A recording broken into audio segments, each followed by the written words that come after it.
Hello everyone, ಎಲ್ಲರೂ ಹೇಗಿದ್ದೀರಾ? Almost ಎಲ್ರಿಗೂ ಪಲಾವ್ ಕಾಮನ್ ಫೇವ್ರೆಟ್ ತಿಂಡಿಯಾಗಿರುತ್ತೆ. ಅದರಲ್ಲೂ ಅವರೆಕಾಯಿ ಪಲಾವ್ ಅಂತಂದರೆ ಯಾರಿಗೆ ತಾನೇ ಇಷ್ಟ ಆಗಲ್ಲ. ನನಗಂತೂ ಮೋಸ್ಟ್ ಫೇವ್ರೆಟ್ ತಿಂಡಿ. ಸೊ ಇವತ್ತು ಅವರೆಕಾಯಿ ಪಲಾವ್ ಮಾಡ್ತಿದ್ದೀನಿ. ಹೊಲಕ್ಕೆ ಕೆಲಸ ಮಾಡೋಕ್ಕೆ ಆಳು ಬಂದಿದ್ರು ಅಂತ ಅಂದ್ಬಿಟ್ಟು ಅವ್ರಿಗೂ ಕೊಟ್ಟು ಕಳಿಸ್ದೆ.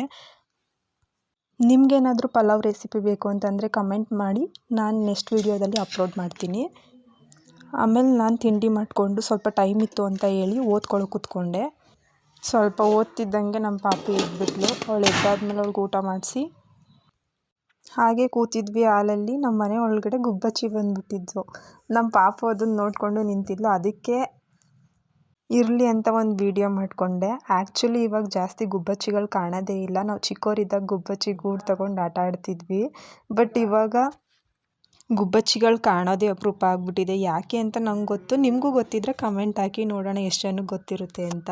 ಗುಬ್ಬಚ್ಚಿಗಳು ಹೋಗ್ಲಿ ಅಂದ್ಬಿಟ್ಟು ಡೋರ್ ಓಪನ್ ಮಾಡಿದೆ, ಹೋದೋ. ನೆಕ್ಸ್ಟ್ ನಮ್ಮ ಪಾಪು ಆರೆಂಜ್ ಕೇಳಿದ್ಲು ಅಂತ ಅಂದ್ಬಿಟ್ಟು ಆರೆಂಜ್ ಕೊಟ್ಟೆ. ಅವಳು ನಾನೇ ಬಿಡಿಸ್ಕೊಂಡು ತಿಂತೀನಿ ಅಂತ ಅಂದ್ಬಿಟ್ಟು ಬಿಡಿಸ್ಕೊತಾ ಇದ್ದಾಳೆ. ಈಗಿನ ಕಾಲದ ಮಕ್ಕಳು ತಾಯಿ ಮಾತೆಲ್ಲಿ ಕೇಳ್ತವೆ, ಎಲ್ಲ 7G ಸ್ಪೀಡು. ಈವ್ನಿಂಗ್ ಸ್ನ್ಯಾಕ್ಸ್ಗೆ ಅಂತ ಹೇಳಿ ಎಗ್ ಬೀಟ್ರೋಟ್ ಪಲ್ಯ ಮಾಡಿದ್ದೆ. ತುಂಬ ಟೇಸ್ಟಿಯಾಗಿತ್ತು. ನನ್ನ ಮಗಳು ಚೆನ್ನಾಗಿದೆ ಅಂತ ತಿಂದಳು. ರೆಸಿಪಿ ಬೇಕು ಅಂತಂದರೆ ಕಮೆಂಟ್ ಮಾಡಿ. ಅವಳು ಬೀಟ್ರೋಟ್ ಪಲ್ಯ ತಿಂದ್ಬಿಟ್ಟು ನೋಡಿ ಹೇಗೆ ಆಡ್ತಿದ್ದಾಳೆ. ಎಷ್ಟು ತರಲೆ ಮಾಡ್ತಾಳಪ್ಪ ಈ ಹುಡುಗಿ. ಆಮೇಲೆ ನಾನು ನಮ್ಮ ಅಕ್ಕ ತೋಟಕ್ಕೆ ಅಂತ ಅಂದ್ಬಿಟ್ಟು ಹೋಗಿದ್ವಿ. ಅಲ್ಲಿ ಹಸಿಮೆಣ್ಸಿನ್ಕಾಯಿ ಕುಯ್ಕೊಂಡು, ಅದಕ್ಕೆ ಹೇಳೋದು ಹಳ್ಳಿ ಸ್ವರ್ಗ ಅಂತ ಕಣ್ರಿ. ಫ್ರೆಶ್ಶಾಗಿ ನಮಗೆಲ್ಲ ತರಕಾರಿ ಸೊಪ್ಪು ಎಲ್ಲ ಸಿಗುತ್ತೆ. ಪೊಲ್ಯೂಷನ್ ಫ್ರೀ ಗಾಳಿನೂ ಸಿಗುತ್ತೆ. ನಂತರ ನಮ್ಮ ಅಕ್ಕವರು ಬದನೆಕಾಯಿ ಹಾಕಿದ್ರು. ಅದನ್ನು ನೋಡಿಕೊಂಡು ನೆಕ್ಸ್ಟು ಮಂಗನಿಂದ ಮಾನವ ಅನ್ನೋ ಗಾದೆನ ನಾನು ನಿಜ ಮಾಡಬೇಕು ಅಂತ ಹೊರಟೆ. ಬೇರೆಯವ್ರು ಬೆಳೆದಿರೋ ಹಣ್ಣು, ಅದರಲ್ಲೂ ಕದ್ದು ತಿನ್ನೋದು ಅಂತಂದರೆ ಅದ್ರ ಮಜಾನೇ ಬೇರೆ. ಅದಕ್ಕೆ ನಮ್ಮ ಅಕ್ಕನ ಕರ್ಕೊಂಡು ಪಕ್ಕದ ತೋಟಕ್ಕೆ ನುಗ್ಗಿದೆ. ಅಲ್ಲಿ ಪರಂಗಿ ಹಣ್ಣು ಸಿಗ್ತವೆ ಅಂತ ಹೋದ್ವಿ ಅಷ್ಟು ಕಷ್ಟಪಟ್ಟು. ಬಟ್ ಪರಂಗಿ ಹಣ್ಣೇ ಇರಲಿಲ್ಲ. ಇನ್ನೇನು ಮಾಡೋದು, ಬಂದಿರೋದಕ್ಕೆ ಬರೀ ಕೈಲಾದರೂ ಹೋಗಬಾರ್ದು ಅಂತ ಪರಂಗಿ ಕಾಯಿನೇ ಕಿತ್ಕೊಂಡು ಬಂದೆ ಒಂದು. ಇದು ಆ್ಯಕ್ಚುಲಿ ಬೇರೆಯವ್ರ ತೋಟ ಅಲ್ಲ, ನಮಗೆ ಗೊತ್ತಿರೋದೇ, ನಮ್ಮ ಹಸ್ಬೆಂಡ್ ಫ್ರೆಂಡ್ದೇ ತೋಟ. ನಾವು ತೋಟದ ಹತ್ರ ಬಂದಾಗೆಲ್ಲ ಇಲ್ಲಿಗೆ ಬಂದು ಒಂದಾದರೂ ಪರಂಗಿ ಹಣ್ಣು ಕಿತ್ಕೊಂಡು ಹೋಗ್ತೀವಿ. ಬಟ್ ಈ ಸಲನೇ ನಾವು ಬಂದಾಗ ಇಲ್ಲಿ ಪರಂಗಿ ಹಣ್ಣಿಲ್ಲ, ಪರಂಗಿ ಕಾಯಿನೇ ಕಿತ್ಕೊಂಡು ಬಂದೆ ನಾನು. ಪರಂಗಿ ಕಾಯಿಲೆ ಏನಾದರೂ ರೆಸಿಪಿ ಮಾಡಬೇಕು, ಮಾಡಿ ನಾನು ನೆಕ್ಸ್ಟ್ ವೀಡಿಯೋದಲ್ಲಿ ಅಪ್ಲೋಡ್ ಮಾಡ್ತೀನಿ. ಹಾಗೆ ಬರ್ತಾ ರೋಡಲ್ಲಿ ಹಳ್ಸಿನಕಾಯಿ ನೋಡಿದೆ. ನನ್ನ ಫೇವ್ರೆಟ್ ಅಂದರೆ ಹಳ್ಸಿನಕಾಯಿ. ಅದರಲ್ಲೂ ಹಳ್ಸಿನಕಾಯಿ ಸಾಂಬಾರು ಅಂದರೆ ನನ್ನ ಫೇವ್ರೇಟು. ಬಟ್ ಇದು ಹಳ್ಸಿನಕಾಯಿನ ನಾನು ಏನಾದರೂ ಬೇರೆ ಮಾಡೋಣ ಅಂತ ಕಿತ್ಕೊಂಡಿದ್ದೀನಿ. ನೋಡೋಣ ಇನ್ನೂ ಏನು ಮಾಡೋದಂತ ಡಿಸೈಡ್ ಮಾಡಿಲ್ಲ.